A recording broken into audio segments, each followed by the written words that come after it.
Resident Evil is a survival horror game that was released for the PlayStation in March of 1996. It was the first video game to coin the term survival horror, and while it wasn't the first horror-themed video game, it introduced a lot of elements that would inspire later games to take part in the genre, most notably Silent Hill. Resident Evil was a huge hit. It was the best-selling PlayStation game at the time of its release, and it launched an entire franchise for Capcom. With 24 games, 9 movies, and a bunch of merchandise, this series is still going strong today, over 20 years later. But what is it about this little gem of a game that people loved so much? And how did it provide the foundation for such a big franchise? Let's get into it. What? What is this? The plot of Resident Evil is very simple. Deep within the mountains of Raccoon City, a series of cannibalistic murders have been happening. The Special Tactics and Rescue Service, also known as STARS, is dispatched to the region to investigate what's going on. At first, Bravo Team is sent in to find out about the murders, but after contact with them is lost, Alpha Team is sent in to get some answers. Shortly after landing, Alpha Team are attacked by a group of vicious dogs, and they have no choice but to take shelter inside of a nearby mansion.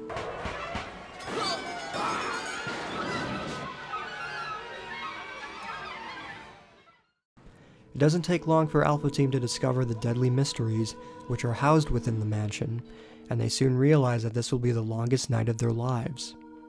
The mansion is home to many secrets. Doors are locked, monsters lurk within the hallways and around corners, and many Bravo Team members are either dead or dying. As the player, it's your job to discover what's happened within these walls, and to make it out alive. That was too close. You were almost a Jill sandwich. You're right. The gameplay of Resident Evil is slow yet rewarding. Before beginning the game, you can choose between two characters, Jill Valentine or Chris Redfield. Both characters offer a slightly different campaign to play, with various differences within the storyline and supporting characters. Whoa! What is it? What? Oh! Oh no! Jill and Chris's stories don't overlap, but they offer alternative ways of experiencing the game's narrative. Chris and Jill also play differently.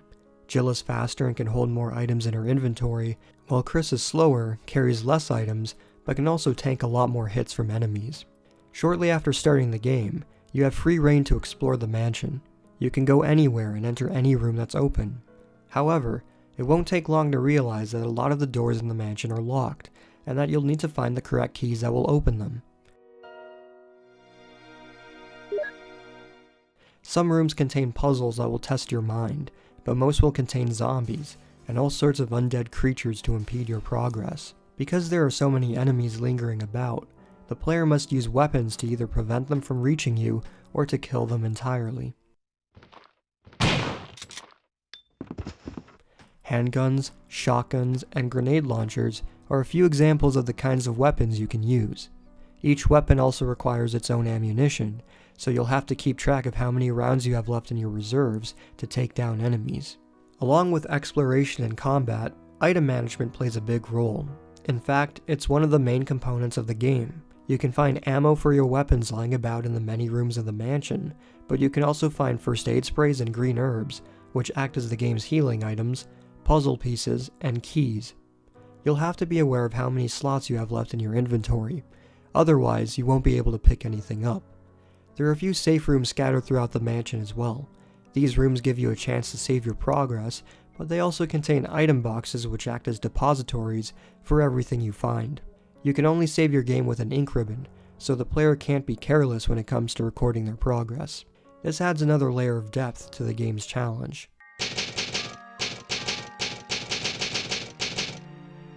The narrative of Resident Evil is presented to the player in bits and pieces, no pun intended, in the form of documents.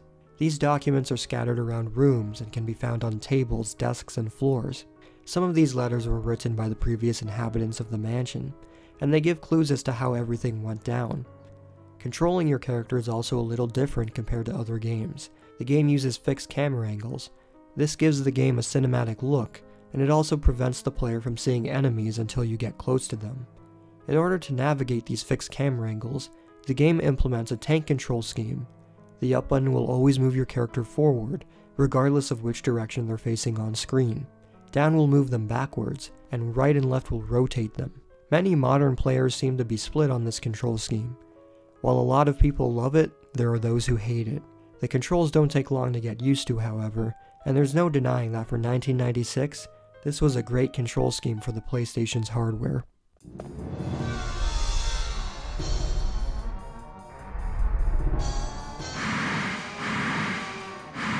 The characters, enemies, and objects are all real-time polygonal models. They're blocky, pixelated, and I wouldn't have it any other way. The backgrounds are pre-rendered, so they actually hold up a lot better than other games from the same era. Resident Evil's look can be described in one word: charming. There's also a bit of replay value here. In addition to playing through 2 separate scenarios, the player can make choices that will influence the game's ending. There are unlockable costumes, weapons, and cutscenes that can give players extra motivation to return to the game. On top of all that, the mansion is just a blast to explore. There are dozens of rooms and hallways, so memorizing the layout of everything is a game in itself. Wow, what a mansion! In conclusion, Resident Evil is one of the most influential games of all time. It coined the term survival horror, and it popularized the 3 main components of the genre: exploration, item management, and combat. I don't think we'd have a lot of the games that are available today if it wasn't for this little original title. Personally, it's one of my favorite games of all time. It's a game that I regularly play at least once a year. It doesn't matter where my life takes me, I always seem to get that tasty itch to return to the mansion one more time. Entering the world of survival horror doesn't get much better than this. I found something. What is it? It's a weapon. It's really powerful, especially against living things. Better take it with you. But how about you, Barry?